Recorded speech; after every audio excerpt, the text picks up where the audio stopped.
There are many reasons that communism is a bad idea, and it's really actually quite logical. The reason why it's a system that doesn't work and has been proven time and time again to not work. And it's relevant in this day and age because you got groups like Antifa running around, which are clearly communists, and the National Communist Party, etc. Um, that seem to have not gotten the message. But the fact of the matter is that you got to look at it this way from historical purposes. Um, when our country was founded, the USA, um, back over 200 years ago, they never heard of anything like communism before. I mean, communism was technically invented about 100 years ago. Like Marx and the Communist Revolution, etc. I don't know when Marx actually wrote his book. It was probably a little longer ago than, but it's been about 100 years since the Communist Revolution, a little over 100 years. Um, but the fact of the matter is that yeah, our country was founded um, in a situation where that just didn't exist. Nobody had ever heard of a system where people would be willing to give up their freedoms for to a massively oppressive central government system. A government that was all controlling um, and really all knowing too, for that matter. But they never heard of such a thing, so it was inconceivable to them because everybody was running to get away from oppression, get away from restricted freedoms, which was pretty much the case everywhere else in the world. I mean, it was very, very hard to find a place that was free, and that's why America was founded, was to get away from that idea, of a centrally oppressive government, the type which you get, in dictators and, from kings and many other forms of government that are, basically tend to oppress people's freedoms and people's options in life, and people that wanted to govern their own lives and shape their own destinies came to America. In fact, even as a colony, they were still trying to get away from it because at least it was, kind of loosely controlled, from the British government. They were still over the ocean, so an ocean away, so to speak. So as far as they could get, they wanted to get there. So that's why, you had all the frontiersmen, the people that really did want freedom, came to America. But that was the principle that formed our government here, was the idea that, hey, if you want freedom, let's set up a government that really is kind of controlled by the people. And therefore, we should never have to worry about a government oppression again. But again, our founding fathers never conceived of an idea, of a system, where people would actually willingly want to give up their freedoms. If so, our founding fathers would have built safeguards against communism into it. But they didn't. So as a result, we have a system that really is kind of open to shifting to communism and socialism. but but that's why, again, capitalism, was kind of born over here. Even though, there were certainly commercial enterprises in like Britain and so forth, which weren't, communist, but they certainly, they lacked a lot of the freedoms. So they still had a pretty oppressive, government. But we wanted to form something different over here. But again, they'd never heard of anything like communism, back, over 200 years ago, because it was unfathomable, But as it turns out, no, this crazy idea of, hey, let's make the human race, behave like a colony of ants. Because make no mistake, that's the inspiration for communism. Is some frickin' egghead, looking at a colony of ants and admiring it and say, boy, it'd be nice if humans could be just like those ants. They're all selfless. They work for the good of the whole. And that's how life should be. Now that works great for a colony of brain dead bugs, but we're not brain dead bugs. And in fact, it's actually against nature to to have concepts like communism, because communism, is it just kind of goes against the grain of the concept of survival of the fittest. Because survival of the fittest really is about, it really, really is about, competition. And that's why capitalism actually, is very much keyed into what human nature is. Because, see, the fact of the matter is we evolved, okay, in such a way that we had, and the reason we're the dominant species on this planet, is because of the fact that we had that nature, that real essence of what life is struggling against the, the dangers out there, the difficulties of life, because life is a struggle, and that's the nature of all life, in its essence is to struggle against that. Now, of course, you do have anomalies, like a lot of liberals are like citing a particular colony of apes that live, across the Great Divide over there that are all peaceful and everything, but there's a reason that they're a rarity and that they're pretty much on the verge of extinction is because of the fact that, well, frankly, they don't have a very aggressive nature. Our ancestors did. And it's that aggression, okay, that really gets life further ahead than anything. Now, yeah, it worked great for the ants, but then again, ants are pretty fucking aggressive. They just behave, in a collective. But the fact of the matter is, it's really kind of the queen that usually calls the shots, unless you're talking about crazy ants. But the fact of the matter is that, the fact of the matter is that, we have those,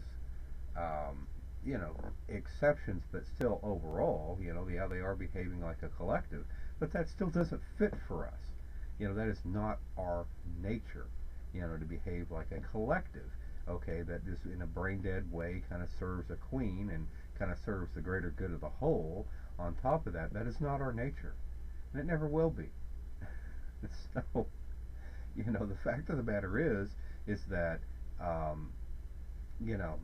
that overall, the nature of life is about struggle. It's about being, self-concerned above and beyond anything else. And that doesn't mean we can't have compassion for others, and, you even see that throughout the animal kingdom. Again, there's different strokes, but, there are predators and then there are prey. That's kind of how life works on a grander scale. But right down to the simplest bacterium, it's all about selfless survival. It really is, in the end. And even ants, they don't give a fuck about any other creature but ants. They care about their own colony, and that's it. Same for bees, etc. Wasps, you name it.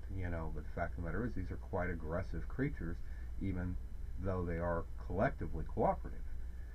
But the fact of the matter is, that's still not our nature. We're not brain-dead bugs, so we never will be.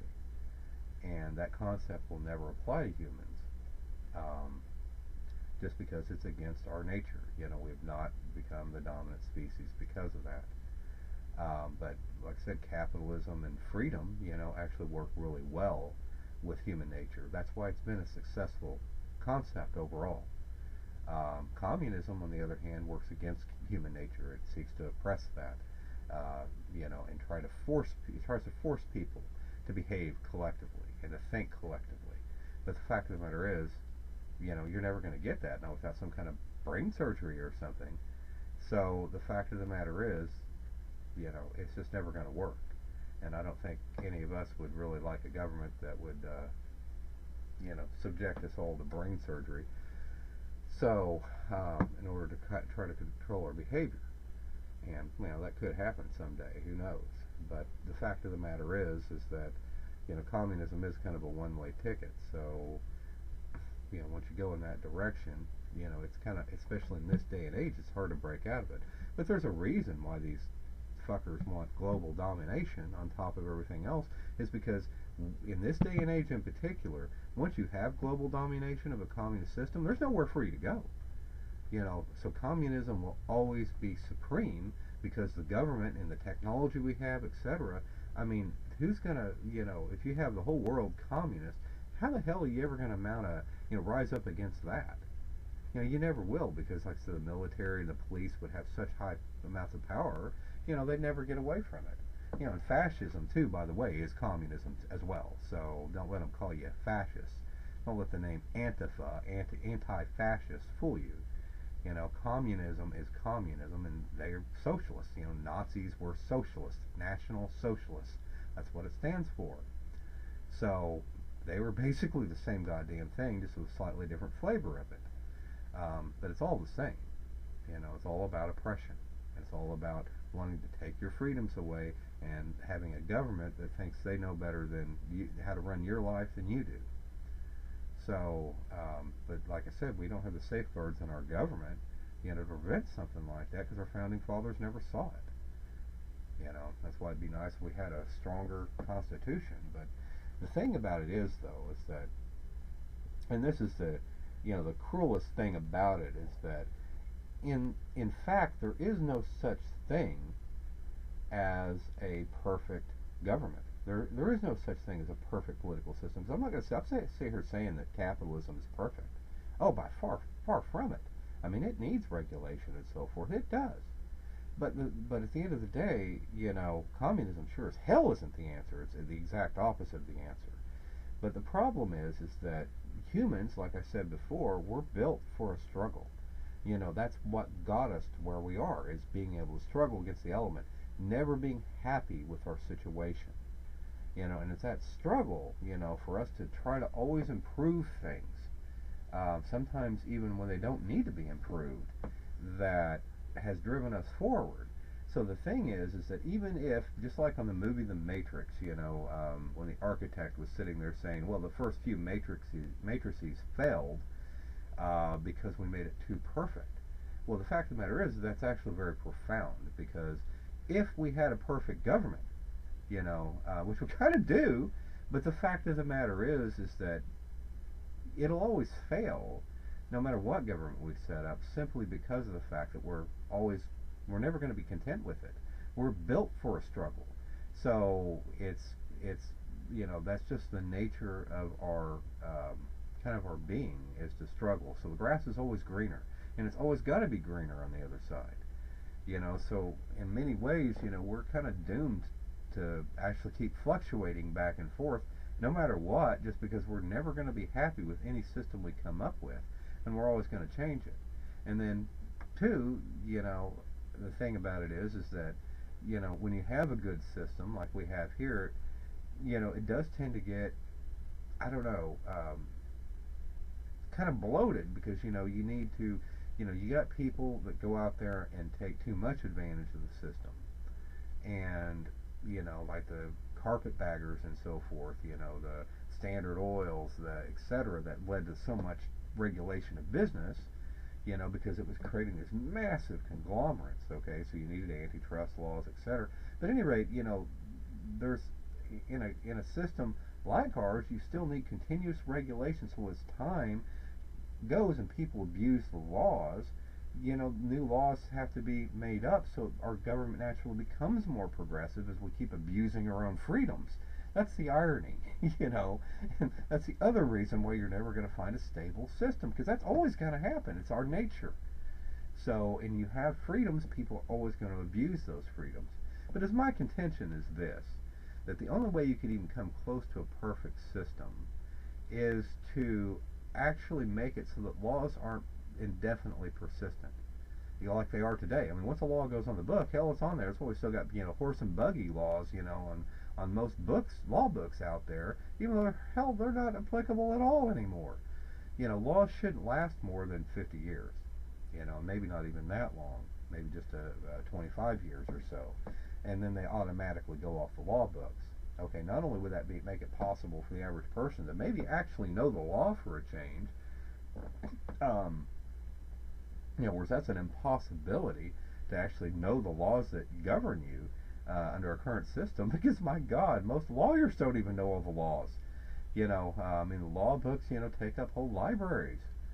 So, the fact of the matter is the only way to really do it is to make, a cleaning house,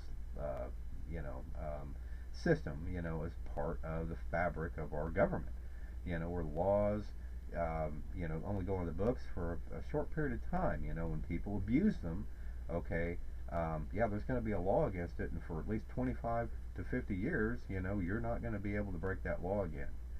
Uh, but eventually, people will kind of get their warning, so to speak, and the laws will fade off the books. But know this: violate it again, the law will be back. It'll have to go through a whole new court process, a whole new precedent will have to be set, or a new law enacted by Congress. But I think there needs to be restrictions on that, so it's not just automatic. But I mean, the fact of the matter is, the need has to arise, okay, to enact a law. There can't just be a law because there's no, just out of the blue. In other words, there has to be, laws that there has to be a significant need. But if you've had something made illegal, okay, and it's been illegal for 25 years and it's about to go off the law books, well, okay, there shouldn't be violations of that law, anymore, because it's been illegal. And well, if there are violations, well, the law obviously doesn't work. So, but anyway, I'm just saying something like that might be, something to consider. Now, of course, that wouldn't apply to things like murder and stuff like that, but I mean, it would apply to like regulation, anything that restricts freedoms of people, which is pretty much all laws. So, that's what I'm trying to say. But that would also include, anti-drug laws and stuff like that, I suppose. And that's fine, because people are abusing it, because these drug laws came into being. Like, for example, cocaine is illegal because a lot of people are freaking, I mean, ending up in bad shape being addicted to cocaine back, because I mean, cocaine, used to be in Coca-Cola. That's where the Coca in Coca-Cola gets its name. I mean, the fact of the matter is that it was that prominent. I mean, it was in practically everything. Until they found out just how addicted people were getting, and that's why they had to outlaw it, basically. But the fact of the matter is, it's just a matter of abuse.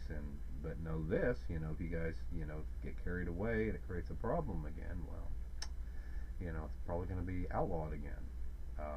But at any rate, I'm not saying that that's a good idea. I'm just saying it's something that ought to be looked at. To not have persistent laws. And maybe that can be done, in measured steps, or as a general procedure. But that might help, because it would still roll back some of the oppression that occurs by governments like ours with time, by necessity. So it's kind of like shooting a warning shot across somebody's bow. So when, like, businesses started, really abusing a certain situation, well, okay, you got to have a law against it. Okay, well, that lasts 25 years, and then businesses can re-abuse it, but they know what's going to happen. So, is it really worthwhile from a financial perspective to invest? I don't know. In something that's, ultimately going to be outlawed, maybe sooner rather than later. So, but at any rate, just some observations.